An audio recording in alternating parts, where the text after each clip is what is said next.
The following story has been brought to you by StoriesToInspire.org. Hagoyin Reb Aaron Leib Steinman Zochena Levracha was from the busiest people that there were. Besides being the Manigador, that every difficult question pertaining to Klal Yisrael came to his door, and besides for the fact that every Moisid, every Torah institution, every Beis Yaakov, every Kirv organization came to him with their questions. Besides for the fact that every Yochid that had some kind of serious question, some kind of problem, whatever it was pertaining to, all came to Reb Aaron Leib. Besides all that, he was a Rosh Yeshiva to hundreds of Talmidim and said Shiurim all the time. Yeshiva first in Gan Yankiv, then Yeshiva Orchas Torah, this whole vast organization of a bunch of different Yeshiva network. Now besides all that, when he came home in the afternoon from the Yeshiva, he had dozens of shiurim every week in his house.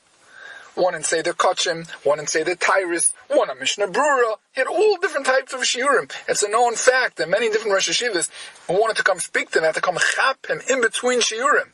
Grab him in between one shiur and the next. Now in that context of realizing how busy he was, listen to the following amazing story. There was somebody who attended every week one of Reb Aaron Leib's shiurim that he said in his house. And this person was a younger man, and his father-in-law was nifter young. His father-in-law passed away.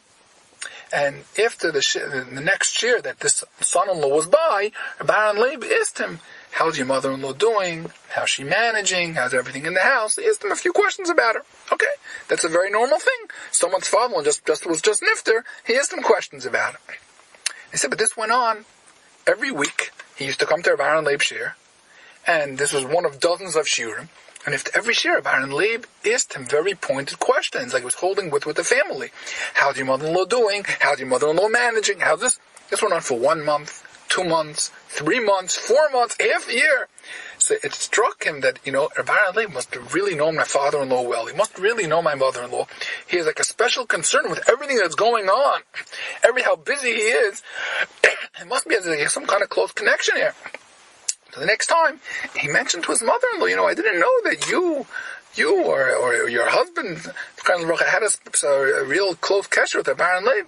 She says, we don't know Reb Aaron Leib. My husband didn't know Reb Aaron Leib. I don't know Reb Aaron Leib. She said, maybe he's confusing us with somebody else. We don't know him b'chlal. Okay? So the next time he went to Reb Aaron Leib's shiur, like usual, after the shiur, Reb Aaron Leib asked him again how your mother-in-law's doing. She said to Reb Aaron Leib, do you by any chance know my mother-in-law? I asked her, she didn't seem to know who you are. Reb Aaron Leib said, no, I don't know her at all. So he said to Reb Aaron Leib, I just want to ask the Rosh Yeshiva. The Rosh Yeshiva is asking just pointed questions every single time, like he has some kind of kesher here, some kind of connection. So Reb Aaron Leib said to him, listen to this, what he said. Listen to the Avas Chesed with Chachma. He said, I don't know her at all.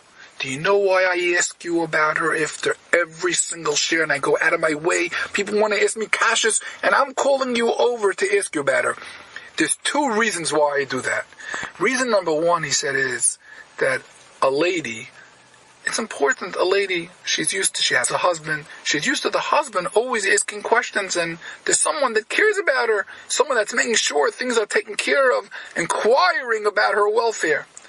So he said, now that she doesn't have a husband anymore, I wanted to get back to her, that Reb Aaron Leib Steinman is always inquiring about her welfare. There's someone out there, no less than Reb Aaron Leib. There's someone out there inquiring about her welfare. That's one kavanah I have. He said the second reason is because you're young, you have a family, your wife who's a daughter, she's busy, she has a family. You could get busy and you could forget to inquire about her. You could forget to call her. But if Reb Aaron Leib Steinman keeps on asking you, how's she doing, you're going to have to make sure to be able to answer me. How is she doing? You're going to give over to your wife. I'm going to the shiur. Reb Aaron Leib's going to ask about her. Ask about your mother. She's going to make sure to call her mother to be able to say, yes, how are things doing? And if I ask pointed questions, you're going to want to be able to answer. Not say, I'm sorry, I don't know what's going on. You're going to want to be able to answer the question. You're going to feel you need to answer. This way, that will cause you to always keep a connection with your mother. It will cause you and your wife and the other siblings, Reb Aaron Leib's asking about her. They also have to ask about her. Isn't that amazing? Someone so busy, the whole entire Klal Yisrael is on his head. Hundreds of Talmidim are on his head. Dozens of Shiurim are on his head. But he made a point to be able to make sure to send chizuk to a lady he never met, didn't know. To the wife of a man he never met, didn't know. Not just to send chizuk, but to be able to cause that the daughter, who he also doesn't know, should be able to inquire about her, to be able to give a report back to her Baron Lev. From this we should learn that if everybody knows someone that needs chizuk, whether it's an older grandmother living by herself, whether it's an older aunt living by herself, whether it's a neighbor, we should never say, well, if I had more time, I would visit. If I had more time, I would make a phone call. We're not busier than Rabbi Aaron Leib was.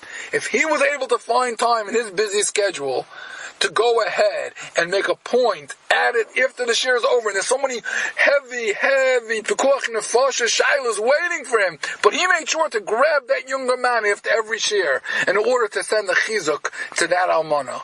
So should we. You enjoyed this story? Come again. Bring a friend. StoriesToInspire.org